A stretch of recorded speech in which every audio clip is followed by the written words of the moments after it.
Assalamualaikum warahmatullahi wabarakatuh.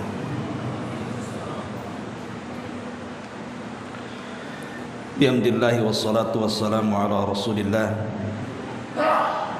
wa ala alihi wa sahbihi wa mawalah wa la hawla wa la quwwata illa billahi wa ba'd. Alhamdulillah, di malam hari ini sekalipun cuaca kurang bersahabat, tetapi hujan bagian daripada rahmat Allah subhanahu wa ta'ala tidak menyurutkan kita untuk duduk di majelis ilmu. Salawat dan juga salam kita hadiahkan kepada Rasul kita Nabi besar Muhammad sallallahu alaihi wa ala alihi wasallam. Kita lanjutkan kembali kajian kita, masih membahas kitab Tauhid, dan kita masuk pada bab minasyirki iradatul insani bi amalihi dunya. Bab merupakan kesyirikan iradatul insan, kehendak manusia, bi amalihi, dengan amalannya, ad-dunya, diniatkan karena mencari dunia. Tentu yang dimaksud minasyirki di sini bukan syirkul akbar, tetapi syirkul asghar. Bab ini sebenarnya kurang lebih dengan bab ketika bicara tentang riya. Cuman bedanya kalau riya itu seseorang beramal tidak ingin mendapatkan dunia sama sekali. Orang riya itu hanya ingin mendapatkan pujian saja. Dibicarakan manusia sehingga menjadi terkenal, populer, disanjung, dan begitu seterusnya. Tapi dia tidak mendapatkan dunia sama sekali. Tapi kalau bab ini, dia beramal memang mencari dunia. Jadi amalan yang diamalkannya itu adalah amalan agama, tapi tujuannya ingin meraih dunia. Contoh sederhana, seseorang belajar ilmu agama, dia tidak ada niat belajar agama, dia hanya ingin niat mendapatkan ijazah supaya bisa kerja. Dia ingin haji, tidak ada niat untuk haji, dia hanya ingin sampai di sana bekerja dan berniaga. Dia berangkat jihad, tapi tidak ada keinginan untuk jihad, hanya sekedar ingin mengharap mendapatkan harta rampasan perang saja. Itulah yang disebut dengan keinginan manusia dengan amalannya mencapai dunia yang dikehendakinya. Kalau riya tidak, riya tidak mendapatkan dunia, tapi riya itu hanya sekedar mendapatkan pujian saja. Berarti bab ini lebih ringan atau lebih berakal dibandingkan orang yang riya. Karena orang yang riya tidak dapat apa-apa dari dunia, hanya omongan manusia saja. Tapi kalau ini dapat dunia, dapat uang, dapat kekayaan, tetapi itu semua adalah karena dunia saja. Baik, kita akan baca dalilnya. Mendasari bab ini, pengarang menyebutkan beberapa dalil, di antaranya Al-Qur'anul Karim, surah Hud ayat 15 sampai 16. Allah Subhanahu wa taala berfirman, "Man kana yuridul hayatad dunya wa zinataha nuwaffi ilaihim a'malahum fiha wa hum fiha la yubkhasun." ulaika alladzina laisa lahum fil akhirati illa an-nar wa habita ma sana'u fiha wa batilum ma kanu ya'malun. Barang siapa yang mengkehendaki kehidupan dunia dan perhiasannya, niscaya kami akan berikan kepada mereka balasan pekerjaan mereka di dunia dengan sangat sempurna, dan mereka di dunia tidak akan dirugikan.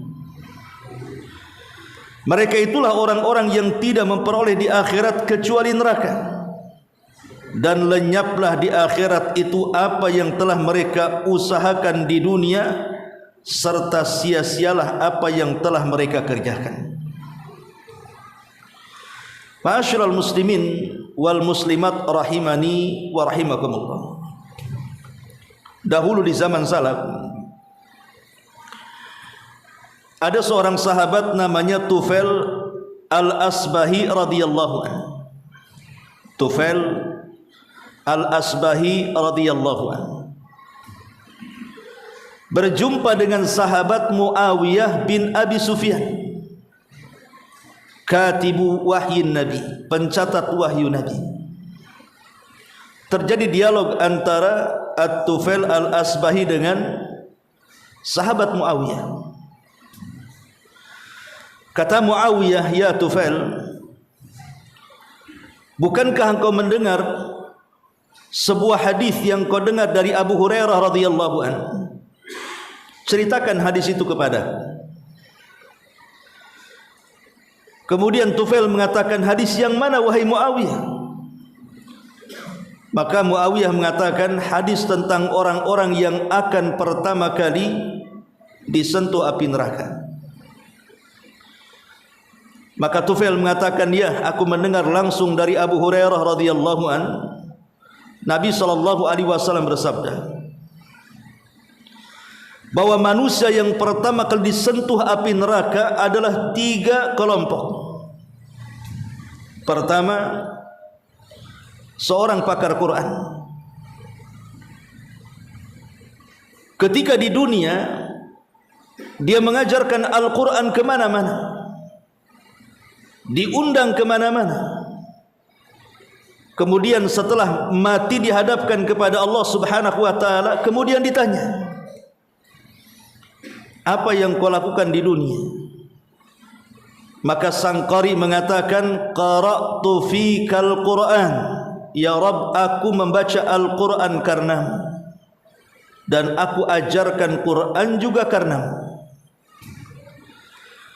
Maka Allah subhanahu wa ta'ala mengatakan, kadzabta, dusta engkau. Engkau membaca Quran itu liyuqal anta qari. Engkau membaca dan mengajarkan Quran itu agar manusia mengatakan engkau ini seorang qari, seorang pembaca Quran yang handal. Faqad qil, dan itu sudah diketahui seperti itu.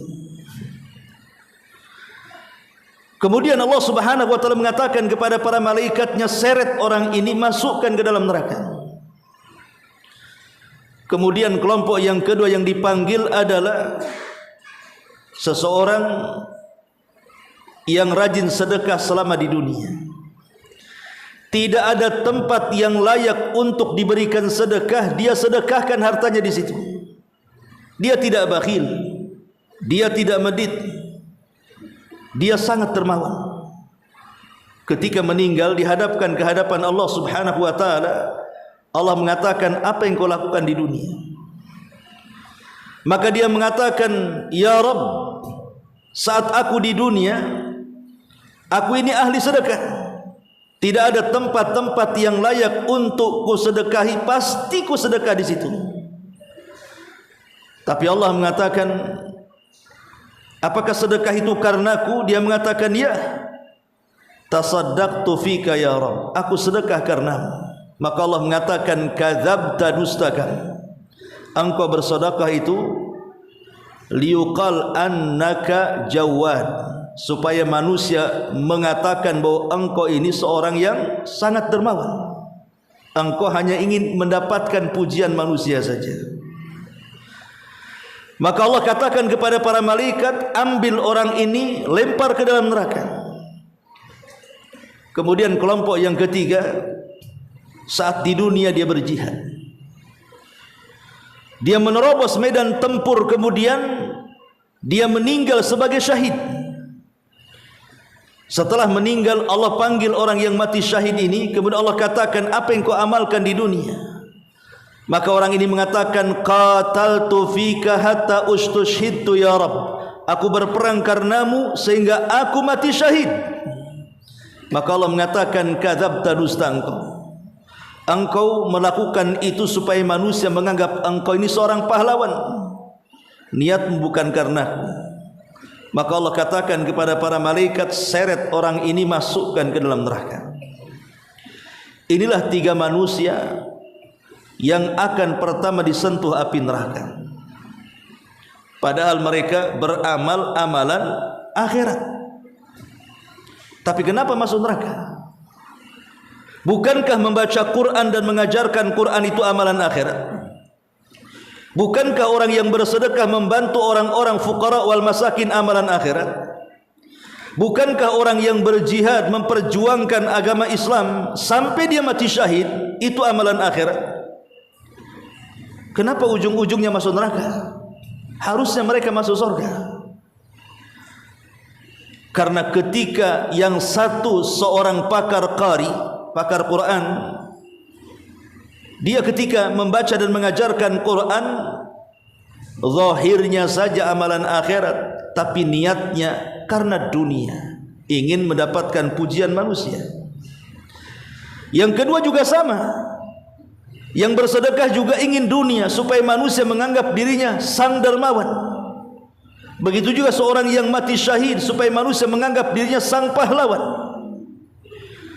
Saat Muawiyah bin Abi Sufyan mendengar hadis ini dibacakan oleh Tufail al-Asbahi radhiyallahu anhu,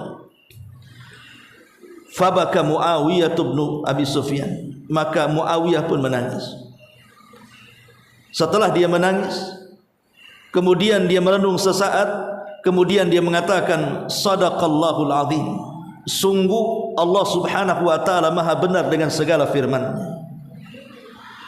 Man kana yuridul hayatad dunya wa zinataha nuwaffi ilaihim a'malahum fiha wa hum fiha la yubkhasun.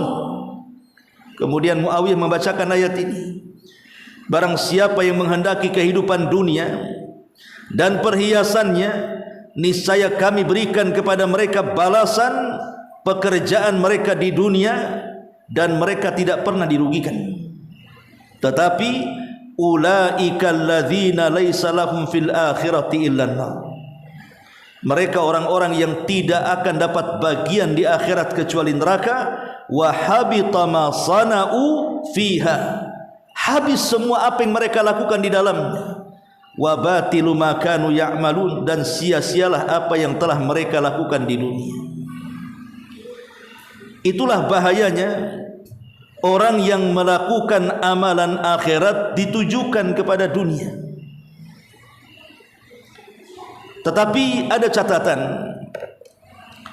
kalau seseorang umpamanya ingin melakukan umrah lillahi ta'ala karena Allah, tetapi di balik niat umrah juga ingin niat berdagang, maka yang seperti ini tidak tercela, cuman mengurangi pahala.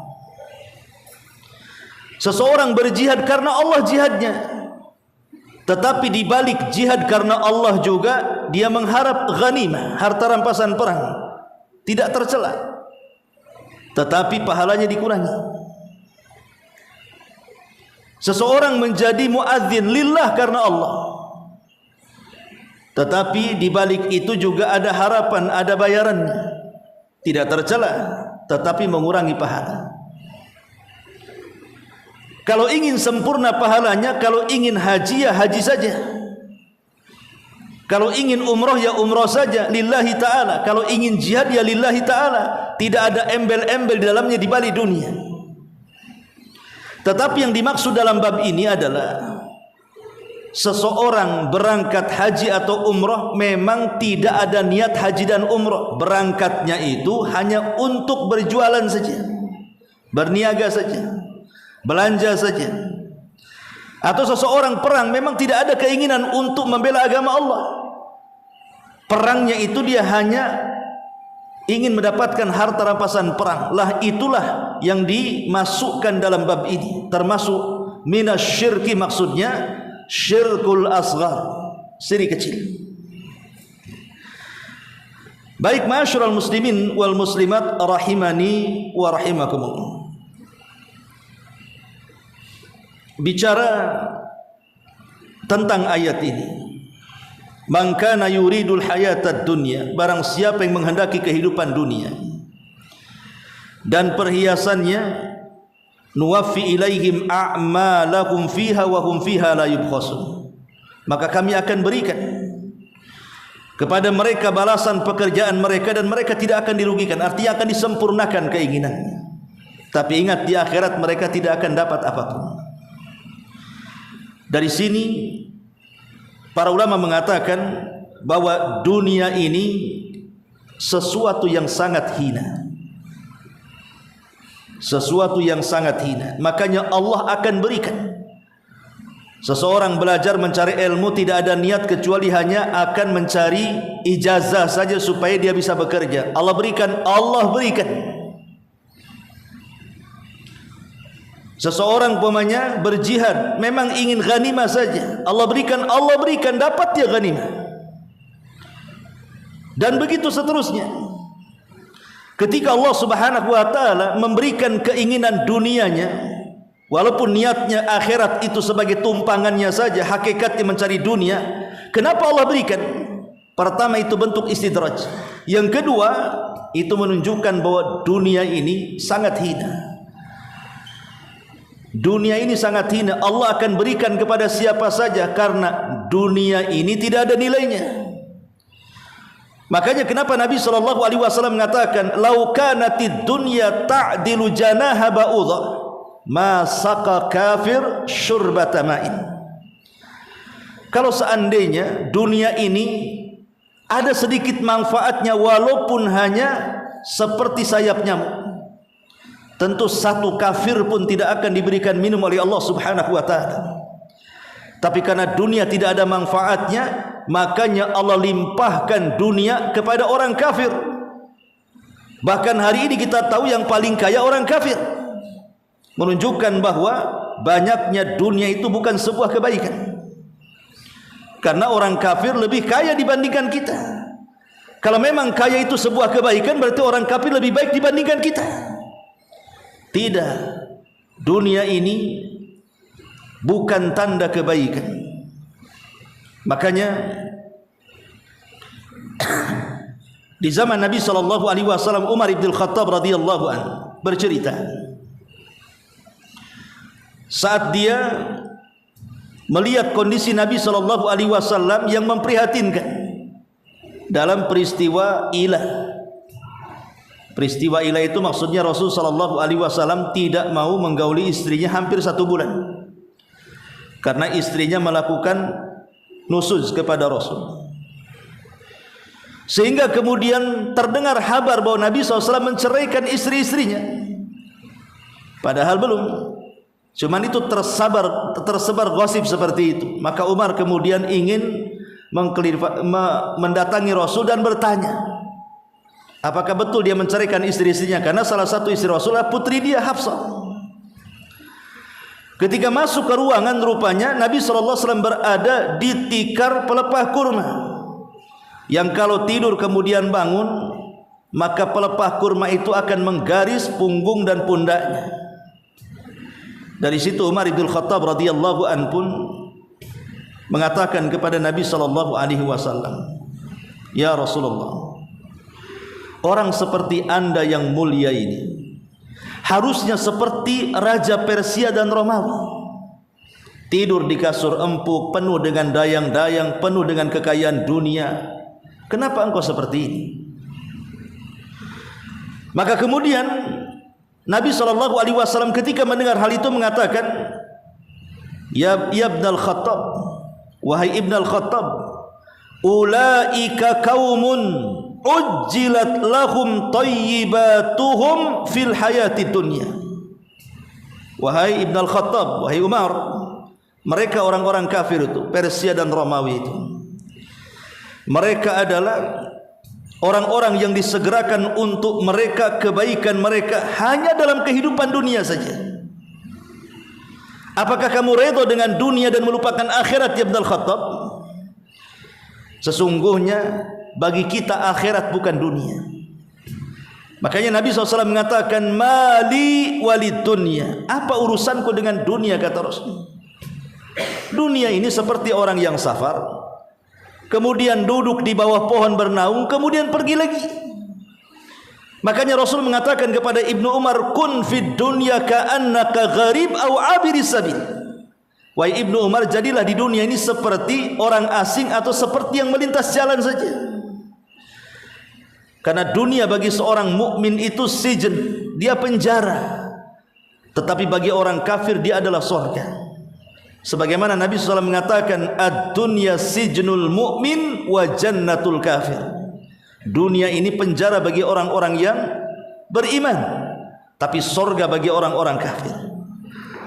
Makanya dalam bab ini, kalau seseorang kemudian mengejar dunia dan meninggalkan akhirat, hakikatnya dia mengejar yang hina dan meninggalkan yang mulia. Buat apa kita meninggalkan yang hina sementara meninggalkan dunia? Seperti kita mengejar setetes air di ujung jarum, sementara lautan yang tidak ada tepinya kita tinggalkan. Bukankah Rasul yang mengatakan, kalaulah manusia dan jinnya berkumpul di sebuah lapangan, kemudian mereka meminta semua persoalan mereka kepada Allah, yang satu dengan yang lainnya berbeda, maka Allah akan kabulkan permintaan mereka seperti jarum yang dimasukkan ke dalam lautan, kemudian diangkat, kemudian ada tetesan di ujungnya. Satu tetes inilah cukup untuk memberikan seluruh hajat manusia dan jinnya semuanya. Sementara lautan itu kekayaannya. Kalau kita mengejar dunia, berarti kita hanya mengejar yang satu tetes dan melupakan lautan yang tak bertepi. Itu maksudnya. Ada kenikmatan di sana yang jauh lebih indah surga dibandingkan hanya kenikmatan sesaat. Di sini Allah ingatkan di sini, kalau kita ini hanya beramal hanya untuk kehidupan dunia saja, celaka dia. Celaka dia. Makanya dalam hadis Bukhari, pengarang mencantumkan hadis sebagai penguat ayat yang kita baca surah Hud ini. Apa kata Nabi SAW? Ta'isa abdu dinar, ta'isa abdu dirham, ta'isa abdul khamisati, ta'isa abdul khamilati. Celaka dan binasa hamba-hamba dinar, celaka dan binasa hamba-hamba dirham, celaka dan binasa hamba-hamba khamisah, hamba-hamba pakaian, celaka dan binasa hamba-hamba khamilah, hamba-hamba yang hanya keinginannya dunia saja. Ini sebuah percontohan. Di sana ada hamba kebun, di sana ada hamba tanah, di sana ada hamba kendaraan, di sana ada hamba wanita, di sana ada hamba yang lainnya. Pokoknya kalau dunia ini apapun bentuknya, kemudian pikiran dan akal kita tercurah kepada dunia yang dimaksud itu, maka kita telah menghambakan kepada dunia itu. Kalau kita mencurahkan kehidupan kita hanya untuk seorang wanita, setiap hari pikiran kita hanya wanita, berarti kita menjadi hamba wanita. Kalau kita hanya mencurahkan toko saja, yang diurus itu bisnis saja, tidak pernah dia salat, tidak pernah dia duduk di majelis ilmu, tidak pernah membaca Quran atau zikir, berarti dia hamba toko. Sebutkan. Ada hamba tas. Ini sebuah permisalan saja. Kalau dulu di zaman jahiliyah mungkin berhalanya Lata, Uzza, Manat, Khubal dan begitu seterusnya. Sekarang berhalanya pakaian, tas, bisnis, uang dan lain sebagainya. Maka mereka dikatakan ta'isa. Kalimat ta'isa ada dua makna. Makna yang pertama adalah ad-du'a. Artinya Nabi SAW mendoakan kecelakaan, mendoakan kebinasaan kepada mereka yang menghambakan dirinya kepada uang dinar, dirham, rupiah, dolar, ringgit dan begitu seterusnya. Atau makna yang kedua, walaupun mereka mendapatkan harta yang mereka kehendaki, tetap mereka celaka. Umpamanya dia menghabiskan waktunya siang malam, dari mulai tidur sampai bangun sampai tidur lagi, di otaknya hanya duit saja. Betul-betul dia dapat uang, tetap celaka kalau dia menghambakan diri kepada uang tersebut. Itu makna ta'isa abdu dinar. Karena dunia itu sirru tughyan, dia rahasia bejatnya orang. Betapa banyak orang-orang ketika miskin masih baik dia, tapi ketika kaya nampak sombongnya, nampak ujubnya, nampak zalimnya. Makanya ulama mengatakan al-malu sirru tughyan, harta itu rahasia bejatnya manusia. Dari sini Allah mengatakan kalla innal insana la yatgha an ra'ahu istaghna. Sekali-kali manusia jangan seperti itu. Jangan mudah melampaui batas apabila Allah bukakan kekayaan kepadanya. Dan itu sudah banyak contohnya. Qarun dulu miskin, kaya jadi bejat, ya kan? Ma'asyiral muslimin yang dimuliakan Allah Subhanahu wa taala. Kemudian Nabi SAW mengatakan in u'tiya ar-radiya wa illam yu'tu sakhita wa illam yu'ta sakhita. Kata Nabi SAW, jika dia diberi, maksudnya dikasih dunia, jika dia diberi, dia redha.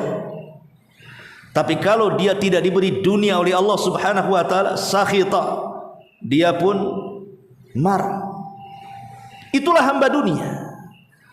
Kalau ada dunia tenang hidupnya, tenang. Tapi kalau tidak diberi dunia, putus asa dia. Lah hamba-hamba dunia seperti ini. Jadi marah dan tidaknya itu hanya urusan dunia saja. Kemudian Rasul mengatakan ta'isa wantakas wa idza syika falan takash. Kata Nabi SAW, celakalah ia dan tersungkurlah ia apabila terkena duri, semoga tidak bisa mencabutnya. Maknanya kalau orang sudah masuk dalam kubangan dunia akan sulit mendapatkan taufik dari Allah Subhanahu wa taala.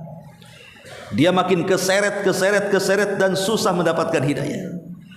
Coba betapa banyak orang-orang yang disukseskan bisnisnya sampai di usia tua dia. Anggaplah usia dia 60 tahun ke atas. Bisnis sudah banyak, uang sudah melimpah. Kalaupun dia pensiun, boleh jadi sampai kematian dia tidak akan habis tuh uangnya. Boleh jadi menjadi ahli waris 7 turunan cucunya. Tapi betapa banyak orang-orang yang sudah sepuh, ketika di bisnisnya kemudian disukseskan oleh Allah, tidak pernah nampak dia di masjid, tidak pernah nampak di majelis ilmu, tidak pernah tangannya memegang Quran dan berzikir kepada Allah Azza wa Jalla. Kesibukannya hanya datang ke sana meresmikan sini, datang ke sana meresmikan sini, pertemuan di hotel sana, hotel sini, memperluas cabang dan begitu seterusnya. Orang kalau sudah masuk ke dunia akan kesedot. Ibarat duri kalau sudah nancap susah dicabut, kata Rasul. Ya. Makanya Rasul mengatakan wa idza syika falan taqash. Kalau sudah tertancap susah tuh dicabut tuh. Karena ada dua perkara yang tidak mungkin manusia puas untuk mencarinya. Pertama talabul mal, yang kedua talabul ilmi. Dua perkara tidak mungkin puas dicari. Pertama mencari harta tidak akan puas.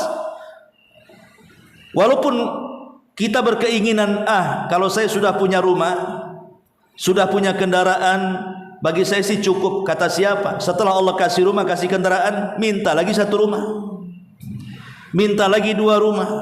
Ini tanah kosong siapa, dijual atau enggak nih? Dia terus akan mengejar kan. Sama juga dengan orang yang cinta dengan ilmu, makin digali makin bodoh, makin digali makin bodoh, makin luas makin luas makin luas, sehingga lupa kalau dia menghabiskan usianya untuk menggali ilmu itu. Inilah doa Nabi SAW wa idza syika falan taqas. Dan ini sangat bahaya. Kalau sudah masuk terjerembab ke dalam dunia, akan sulit untuk keluar dari situ. Kemudian Nabi SAW mengatakan tuba, ini kebalikannya. Tuba li abdin akhada bi anani farasihi fi sabilillah ash'atha ra'sa maghbaratan qadaman in kana fil khirasati kana fil khirasah wa in kana fis saqati kana fis saqah wa in ista'dzana lam yu'dzan lahu wa in syaffa'a lam yusyaffa'. Kata Nabi SAW, ini kebalikan daripada orang yang pertama ini. Tuba, tuba itu artinya sorga. Ada yang mengatakan pohon di sorga, intinya sorga. Keberuntungan tuba itu, beruntunglah, bahagialah ya.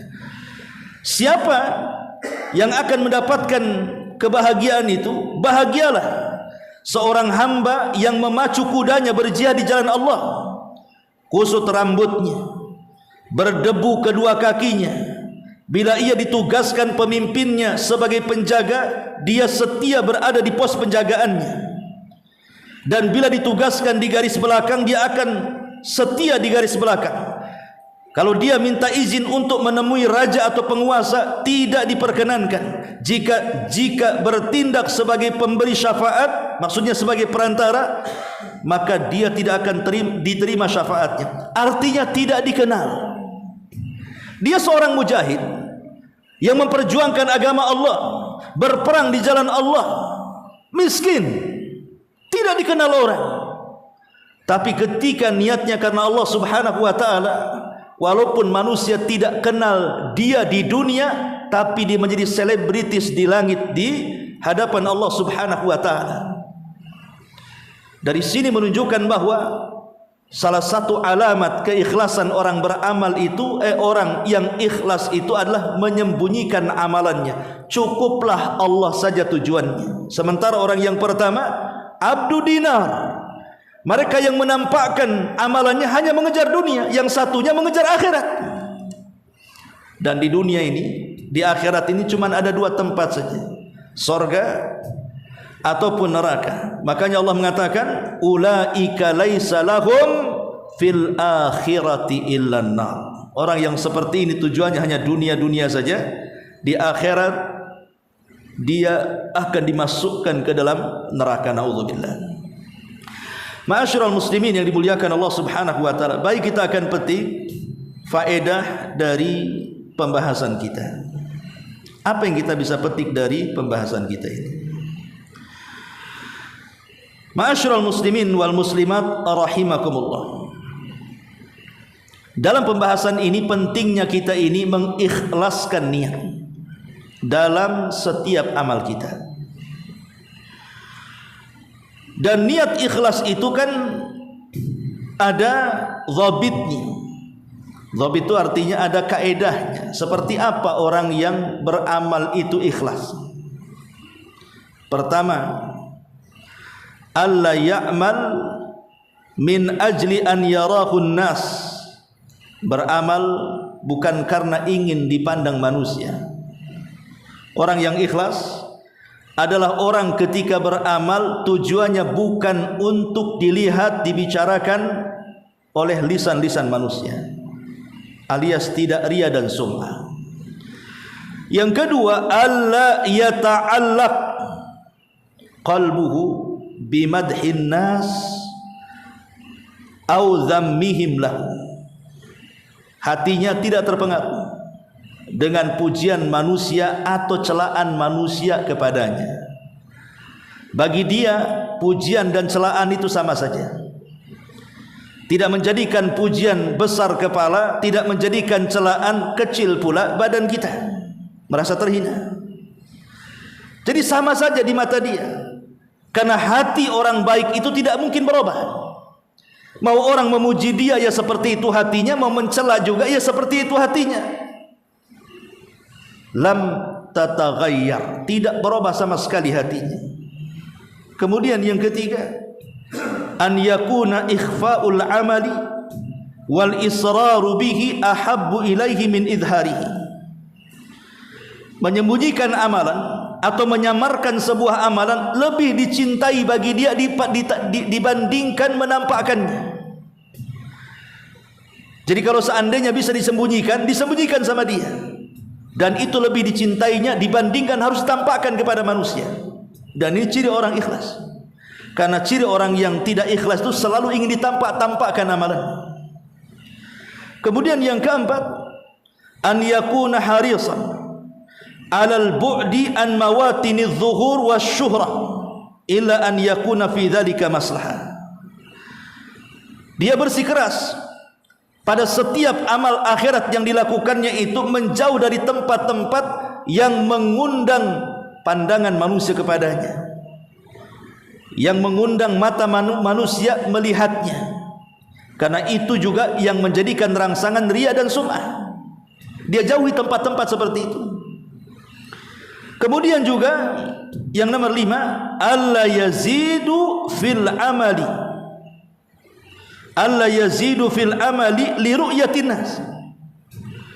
Tidak bertambah dalam amalannya karena manusia melihatnya. Mau dilihat manusia atau tidak dilihat manusia, ya seperti itu saja amalannya. Ini ketika baca Quran nyantai saja, pas dilihat mulai dia gelisah, mulai diindah-indahkan, dibagus-baguskan, dipanjang-panjangkan, dihusuh-husuhkan seolah-olah 40 tahun di kota Mekah dipasih-pasihkan. Pamannya contoh. Jadi orang yang ikhlas itu mau dipandang manusia mau tidak, ya itu saja amalannya. Tidak karena kemudian tidak ada yang melihat dikurangi amalannya, ketika ada yang melihat ditambah pula amalannya. Kemudian yang keenam, an yattahimah daiman nafsahu bitaksiri wa la yara laha fadlan. Ciri orang yang ikhlas dalam beramal itu, dirinya senantiasa merasa kurang dan seolah-olah tidak memiliki keutamaan. Jadi ibadah yang dilakukannya itu serasa masih kurang saja. Masih kurang bagus, masih kurang khusyuk, masih kurang banyak, masih kurang-kurang. Pokoknya dia tidak pernah ujub dengan amalan. Karena ujub itulah bagian daripada ketidakikhlasan. Kemudian selanjutnya an yukthira minal istighfar ba'dal amali. Ciri orang yang ikhlas adalah orang yang mengucapkan istighfar setelah dia melakukan ibadah. Karena tahu tidak semua orang yang beribadah itu sempurna. Boleh jadi dalam ibadah ada kelalaiannya, ada kekurangannya. Maka dia pun beristighfar setelah melakukan ibadah. Dan yang terakhir, al-farahu bitaufiqillahi lil amali salih. Kalau Allah berikan taufik kepada kita, kaki kita bisa melangkahkan ke majelis ilmu di sini, atau antum bisa melaksanakan salat duha, atau antum bisa bangun di tengah malam melaksanakan tahajud, bahagia. Jangan merasa sempit, karena itu taufik dari Allah subhanahu wa ta'ala. Bisa melangkahkan ke masjid untuk ngaji, itu kan taufik dari Allah. Betapa banyak kaki-kaki yang ada waktu, sehat badan, tapi berat dilangkahkan karena tidak diberikan taufik. Maka kalau kita diberikan taufik untuk melakukan ibadah, bahagialah dengan taufik itu. Jangan merasa berat dengan taufik yang Allah anugerahkan kepada kita. Inilah yang disebut dengan dhawabitul ikhlasi fil amali. Cara mengetahui orang ini ikhlas atau tidak saat beramal, seperti inilah yang dijelaskan oleh para ulama. Ma'asyiral muslimin wal muslimat rahimani wa rahimakumullah. Lalu bagaimana caranya? Terkadang kita ini kan, hati kita ini, saya, antum atau siapapun kan mudah terbolak-balik, ikhwan. Terkadang awalnya lillah, tahu-tahu li ghairillah. Awalnya khusyuk karena Allah, tahu-tahu khusyuk kepada selain Allah. Hati kita ini tidak mungkin tetap dalam satu kondisi. Makanya Rasul mengatakan, ya muqallibal qulub tsabbit qalbi ala dini. Wahai zat yang membolak-balikan hati. Artinya hati manusia itu terkadang terbolak-balik. Dalam beramal itu terkadang terbolak-balik. Tadinya ikhlas karena Allah, tahu-tahu li ajli dunia. Rupanya karena dunia saja. Disuruh jadi imam tetap karena Allah kan. Awalnya bagus ibadah, tapi ujung-ujungnya karena dunia.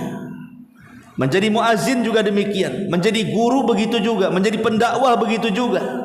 Beribadah apapun, di situ ada kemungkinan niat kita berubah tuh.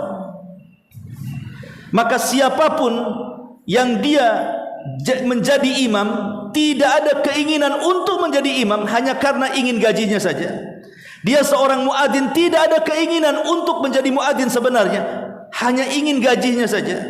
Atau seorang pendakwah, seorang dai, tidak ada keinginan mengajar berdakwah, hanya ingin dapat amplopnya saja.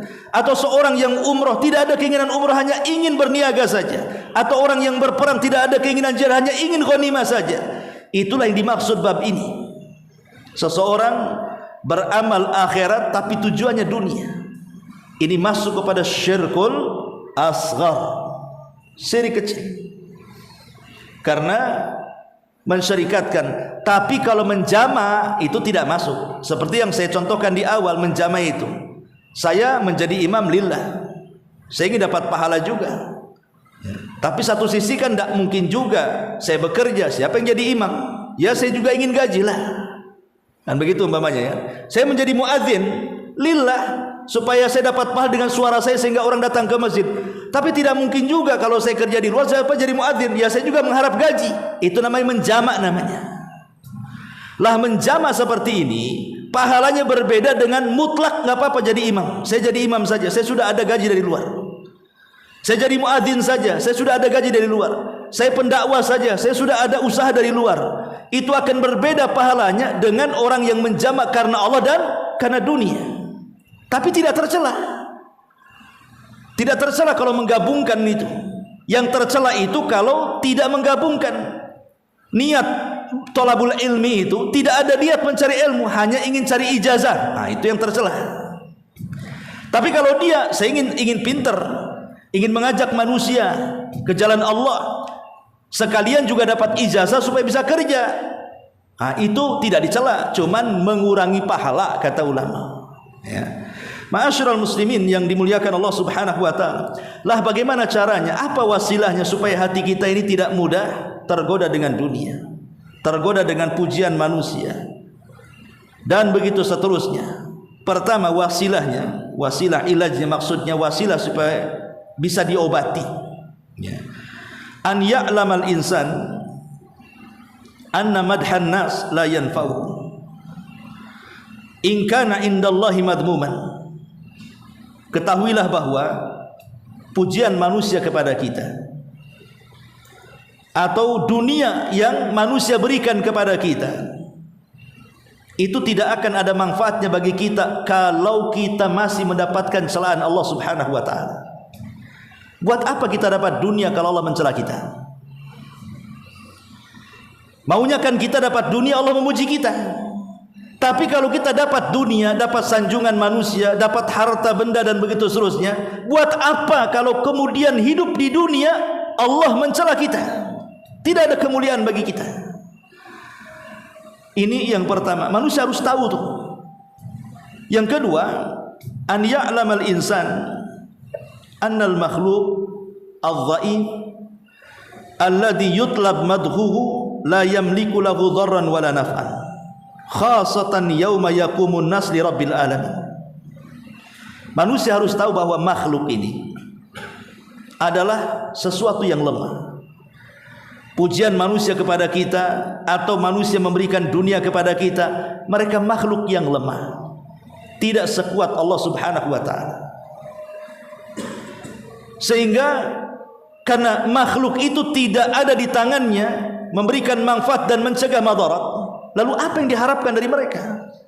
Dunia bisa meninggalkan kita atau kita bisa meninggalkan dunia. Pujian manusia bisa berubah menjadi celaan, celaan bisa menjadi pujian. Namanya manusia berubah-ubah. Dunia ini bisa berkurang dan bertambah. Tetapi akhirat itu, sorga itu, kenikmatannya yazdad wa yazdad, bertambah dan bertambah dan tidak akan pernah berkurang. Kemudian yang ketiga, an ya'lamal insan atau in kanal insan yakhsha ittila'an nas ala khubthi batinihi fid dunya fallahu muttali'un ala dzalika wa sayafdhahu yaumal qiyamah. Jika manusia takut takut manusia mengetahui keburukan hatinya di dunia, maka ketahuilah Allah Subhanahu wa taala akan mengumbar apapun yang tersembunyi kelak pada hari kiamat. Terkadang orang ini kan niat karena dunia, itu sudah salah niatnya. Mungkin manusia tidak tahu. Seseorang menjadi muazzin, seorang jadi imam, seorang jadi pendakwa, zahirnya lillah kan? Zahirnya lillah. Manusia tidak tahu kalau niatnya itu hanya ingin mencari dunia saja. Ya, manusia tidak tahu. Tapi Allah tahu, dan Allah akan membongkarnya, tidak di dunia, kelak pada hari kiamat. Ma'asyiral muslimin yang dimuliakan Allah Subhanahu wa taala. Kemudian an ya'lamal insan anna syaitan yad'uhu awalan ila tarkil amal. Ingatlah bahwa harus diketahui manusia, setan itu menyeru manusia pertama bagaimana caranya seseorang itu untuk meninggalkan amal. Kalau tidak bisa, maka didorong untuk beramal tetapi dirusak niatnya. Beramal, rusak niatnya. Dipalingkan bukan lillah tapi li ghairillah. Dan begitu seterusnya, karena sudah isya ya, masih banyak pembahasan. Subhanakallah bihamdika asyhadu an la ilaha illa anta astaghfiruka wa atubu ilaik. Allahu taala alam.